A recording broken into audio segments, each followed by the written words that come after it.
Hello, you wonderful people. So for today's video, I'm going to discuss some new details that's obviously come out about Final Fantasy VII Remake. Obviously, yesterday at the time of me recording this was the Square-Enix E3 conference, and we got like a lot of details about what things are like in this, Final Fantasy VII Remake, and I thought it was kind of interesting. Like, obviously, just from what we had seen before, like a little bit of how the combat worked. Obviously, we kind of got more elaboration on it. Obviously, it is kind of like more action orientated. Like, it has a bit of that Final Fantasy 15 feel to it, but obviously they've incorporated blending like the more modern take of things, obviously blending in kind of that Kingdom Hearts Final Fantasy 15 type of battling and mixing that with a little bit of the classic ATB bars and stuff like that. So I thought that was kind of interesting addition, with that. Basically, ATB is how you do like your limit techniques, or your specials, or how you do magic as well as items, because those expend your ATB bar. Now I think that's kind of an interesting way to kind of, like I said, blend new and old together like that, especially because I mean it's kind of interesting because now it's like we've completely gotten rid of the limit, because that was like a big thing, aspect. That was always one of my favorite things about Final Fantasy combat. It's like when you got your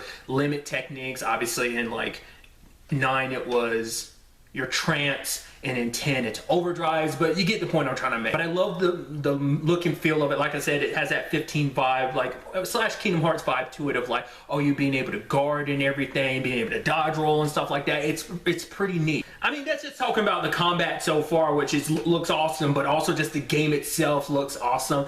I think it looks so good, and I think the characters look so good, because it's not like they modified them too much. I feel like if anything, you could, like, obviously it's like taking the original, I mean, it seems like it's a combination of some of the characters. Like, it seems like you're pulling kind of from how they looked a bit in Kingdom Hearts with how they looked in Advent Children. Like, it's not like their designs changed too much. It's more like they took the original game and just built upon and more modernized their design essentially. So I thought that it looks so good. Obviously there is a party system, so it is a situation of kind of like a 15. Obviously later, like, updates to 15 allowed you to switch. It's a little bit of a different thing where it's like, oh, you can only, like, it's certain circumstances in 15 that let you switch. Like, you have to hold down buttons, and even then it's like at the end of the battle you go back to being Noctis anyway. It's a whole thing. At least I think that's how it is, at least with the PS4 like Royal Edition. I don't know if like maybe the PC version or whatever is different, whatever the case may be. Someone had pointed out they were wondering, like, maybe it's a situation of like, oh, you have like a 3-party member limit, which isn't too much of a surprise. That's how the original game was anyway. But I'm wondering if that's going to be the case, or whether it's just going to be a situation of you only have 3 party members at a time, because it might be one of those setups where it's like, okay, at first you don't get the full party, like, every once in a while someone comes, goes throughout your party.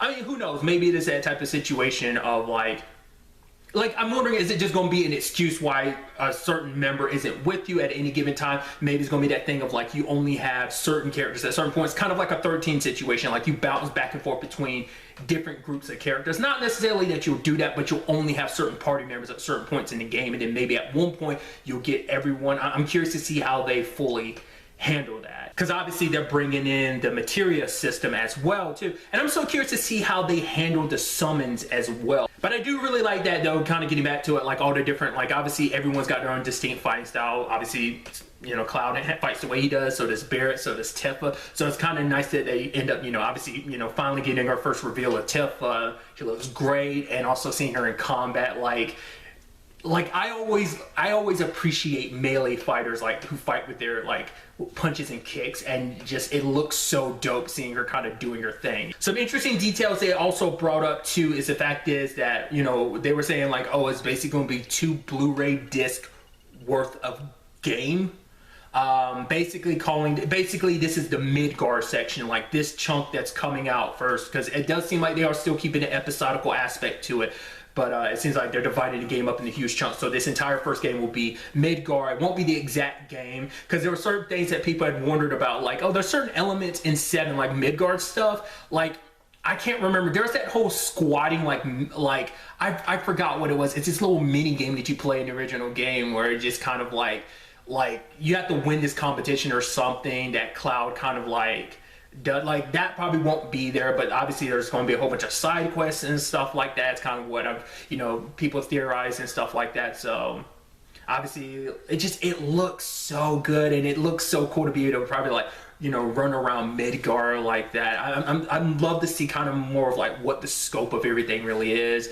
Obviously, you know, Jesse, Biggs, and Wedge. There's even like one of my favorite sections that was only like, you know, from one of my memories I hold dear is the motorcycle section, because when I was younger I was like, that's the coolest thing ever. Obviously it seems like we're going to get more than just the one section at the end of Midgar, so I think that's pretty dope. Because we see him with Jesse on, you know, riding a bike with him. So, and I think that's going to be something interesting too. We'll probably get to dive more into those characters that I feel like, because I feel like it's kind of spoilers, but they died off pretty early on, like Jesse, Biggs, and Wedge, if I remember correctly. So we might elaborate more on their story, get to spend more time with them, get to know them better, you know. So I think that'd be pretty dope. Because I like I said, going back to it, they said that this is almost going to be like a new experience. So I think it's pretty cool, because this way it's not going to be the exact game. It's going to, you know, hit some of the points obviously that people who play Final Fantasy VII be like, oh yeah, I get this, but obviously they'll add in new stuff, you know, new stories, and just add, well, not really new stories, well kind of, but it's more like elaborating on some stuff that maybe they didn't